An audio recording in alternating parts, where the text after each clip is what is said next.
One missing decimal point on an instrument input. That's all it took. Varig Flight 254 didn't explode. It didn't vanish. It simply drifted off course, off map, and into the jaws of the Amazon. This is the true story of how a tiny decimal point turned a jetliner into a ghost ship and dragged 54 souls into the rainforest with it. Crack open Latin America's boldest secrets, fact-checked, footnoted, and irresistible. I'm Arturo, and this is LatinLora, Crónicas y Curiosidades. From Latin America's history to mysteries and true crime, to local legends whispering Latin intrigue. Every tale is triple verified in archives before it reaches your headphones. Hit subscribe. Fresh revelations drop every week, ready for your next campfire debate. Clear skies over Brazil, September 3rd, 1989. The skies over central Brazil were wide and mostly clear, the kind of blue pilots dream of. Below, faint columns of smoke rose where farmers were burning forests to make way for pasture. On this warm Sunday morning, Varig Flight 254 began its journey in São Paulo, Brazil's biggest city. The plane, a sturdy Boeing 737-200, would make several local stops before reaching Belém, a port city near the mouth of the Amazon. Flight 254 was routine. São Paulo to Belém, with pauses in Uberaba, Uberlândia, Goiânia, Brasília, Imperatriz, and Marabá. It was almost like a commuter train, just one that rode the clouds. Passengers came and went. Some were in for the long haul. What none of them knew was that this ordinary flight would become a legend of Brazilian aviation, the kind whispered about by pilots, engineers, and air traffic controllers for decades. The relay crew in Brasília, 2 new pilots took over the cockpit. Captain Cesar Augusto Padilla, 32, was a former military aviator. Calm, seasoned, confident, he'd flown nearly 7,000 hours and had just earned his captaincy on the 737 a year earlier. His first officer, Nilson Zilla, was younger and greener, 28 years old with less than 900 hours in the air. He followed orders. The handoff was smooth. The skies were calm. The only red flag in their pre-flight briefing was a notum about an inoperative navigational beacon, Carahás NDB, which had been out for months. Neither pilot paid much attention. Visibility was good. The captain figured he could fly visually if needed. This was 1989. There was no GPS, no radar in the Amazon interior. What they had was experience, charts, instruments, and trust in themselves. The train stopped, smoke. By the time the flight landed in Marabá, the sun was low, and smoke from wildfires was thick in the air. The landing was tricky but successful. While passengers stretched and disembarked, Zila walked the perimeter of the aircraft. Padilla stayed inside, prepping the short hop to Belém, just 178 nautical miles to the northeast. Now here's where the trouble began. There was no official airway between Marabá and Belém, so the captain had to rely on headings printed in the flight plan. A few months earlier, Varig had started listing those headings as 4-digit numbers, like O270, to match newer aircraft that could handle decimal precision. The 737 couldn't, and the new format didn't include a decimal point. So when Padilla looked at Aero 270, he didn't read Aero 27.0, he read it as 270. That's due west. Belém is northeast. Padilla locked in the wrong heading, and neither man noticed. 270 into the sunset. At 5:35 p.m., engines roared. The plane lifted off and banked hard, turning directly into the setting sun. The cockpit windows flared orange with light. That alone should have raised questions. Everyone knows 270 degrees is west, but the crew pressed on, climbing to 29,000 feet. Below, the Amazon stretched out in every direction. The performance management system, an early navigation tool, counted down the distance, but it didn't know direction.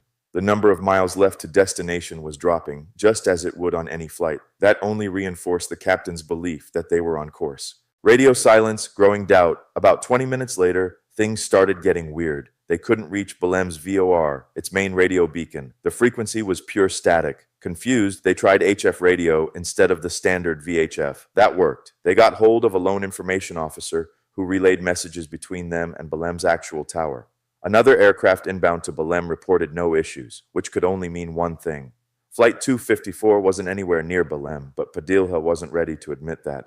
The PMS still showed decreasing distance. The cockpit stayed calm, until the readout said they had passed the airport by 30 miles. That's when Padilla turned the plane around.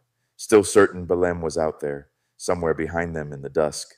Ghost needles and a wrong river. Descending to 4,000 feet, night engulfed the cabin. Zil scrambled for clues. He tuned the ADF, an instrument that could detect radio signals, and found what he thought was Radio Liberal, a commercial station in Belém. The needle swung south. Padilla looked out the window and spotted a broad, gleaming river cutting through the jungle below. He assumed it was the Amazon and turned the plane to follow it. But the Amazon flows west to east. This river flowed south. They were now tracing the Xingu River and the radio signal. It was coming from Goiânia, hundreds of kilometers away. Ionospheric conditions had bounced the transmission into range, a fluke of physics and a perfect trap. The horror realized. An hour passed. Still no city lights.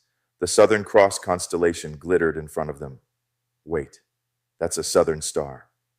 Zil pulled out a low-level navigational chart. The truth snapped into focus like a trap springing shut.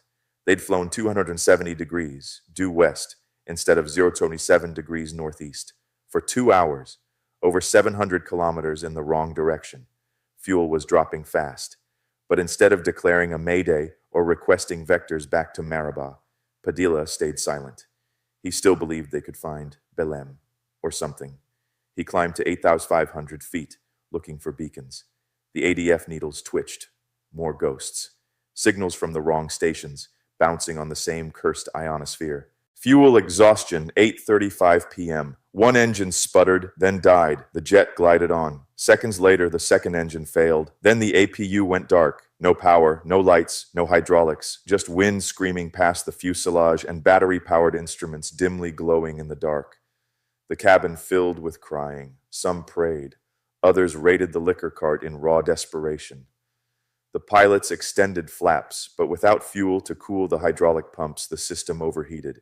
Flaps froze. No gear, no thrust. The jet was now a powerless, silent missile cutting through black sky toward black trees.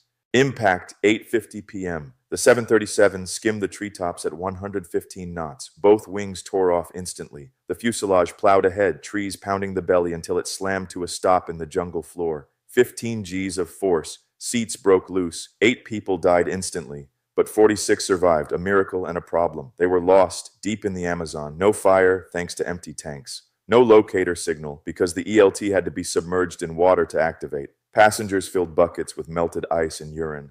Eventually, a walkman confirmed. The signal was pulsing, but no one knew where they were, and the clock was ticking. 48 hours in the green hell. A young forestry surveyor among the passengers led a group to a hidden stream. They drank, bathed, waited. Search planes scoured the wrong airspace. Satellite data picked up faint ELT signals. But the range was too wide. On the third day, 4 survivors hacked through jungle and stumbled onto farmland. A stunned farmer led them to a neighbor with a ham radio. The man didn't believe their story until one passenger rattled off his Varig ticket number over and over until it stuck. That was it. Coordinates were sent. Helicopters lifted off. 48 hours after the crash, help finally reached the jungle floor. Aftermath and lessons. 12 people died. 42 lived. The cause? A missing decimal point, a heading of 270 instead of 027, followed by denial, poor communication, and blind trust in flawed systems. The Brazilian government mandated G-activated ELTs. Varig rewrote its flight plans. Crew training got a hard reset. Today, GPS and radar would have caught it in seconds. But this wasn't just a technical failure. It was human, about ego, assumptions, and the refusal to say, we made a mistake. If the true story of Varig Flight 254 pulled you in, a Boeing 737 doomed by a missing decimal, stick with us. Gracias. Thanks for trekking the hidden trails of Latin America with me. If you uncovered a new clue today, like, share, and hit subscribe so you never miss the next story. Drop your theories below, and until then, keep the legends alive and the facts on fire. I am Arturo, this is LatinLora, and I will see you next time. Hasta la vista.